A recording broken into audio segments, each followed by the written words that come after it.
Have you heard of Usher syndrome? It's a rare hidden condition that affects 4 to 17 per 100,000 people.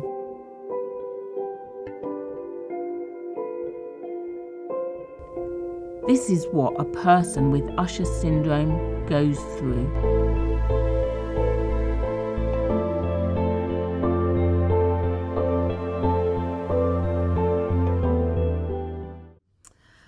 Usher syndrome is a condition that affects some people who are born deaf predominantly, and it's when the eye condition retinitis pigmentosa comes to somebody who's born either profoundly or moderately deaf, and they lose their vision over time.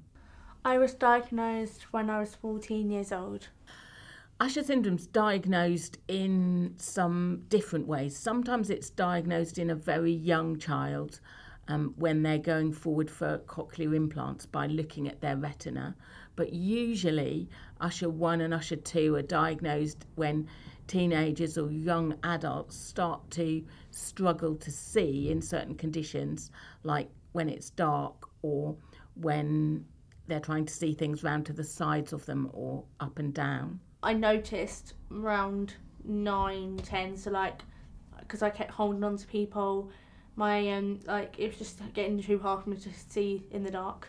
There are traditionally 3 different types of Usher syndrome, but as we learn more about it, we know that those 3 types don't always match the genetics, and we're actually learning more about what those 3 types mean. So, because I'm type 1, I'm profoundly deaf, so I was born deaf, which I didn't actually know until I was 14.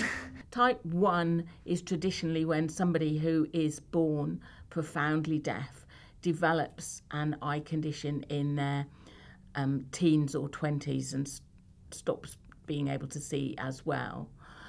Type 2 is when somebody who is born moderately deaf starts to develop visual issues in their 20s.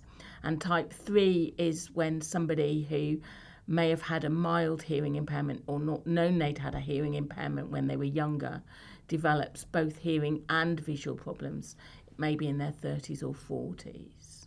So I did drama for GCSEs, but then I realised that I struggled so much because we kept doing it in the dark sometimes, and I just realised that I don't think I'll be able to do this as a career because it's going to be really difficult for me, so I decided to go for something else like teaching.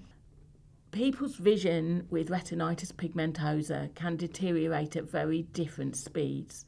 So some people might lose a lot of vision very quickly and actually need to do things very differently from the time they're 20. But other people will lose their vision much more gradually. It will have a much slower effect as their eye condition develops over time, and they might have a lot of useful vision into their 40s or 50s or even beyond that and never lose their vision altogether. As people's vision gets worse, what happens first of all is that they aren't able to see so well in the dim conditions and in the dark. Obviously none of us can see in the dark, but we can usually see when it's quite dim, when the lights aren't very good, and people with Usher syndrome really struggle with that. And they gradually, their vision deteriorates from the sides so that they can't see so far round about them to the left, the right and up and down, and that changes so that the tunnel of vision that they can see becomes much smaller and smaller until they can only see things perhaps right in front of them and quite close. There isn't at the moment a cure for retinitis pigmentosa and therefore for Usher syndrome.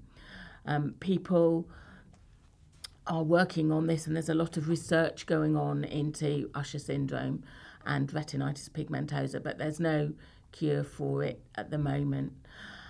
And also they are looking at retinal implants, which are ways of stimulating the retina directly electronically, which might help to bypass the effect of the damaged retinal cells, but that's experimental at the moment.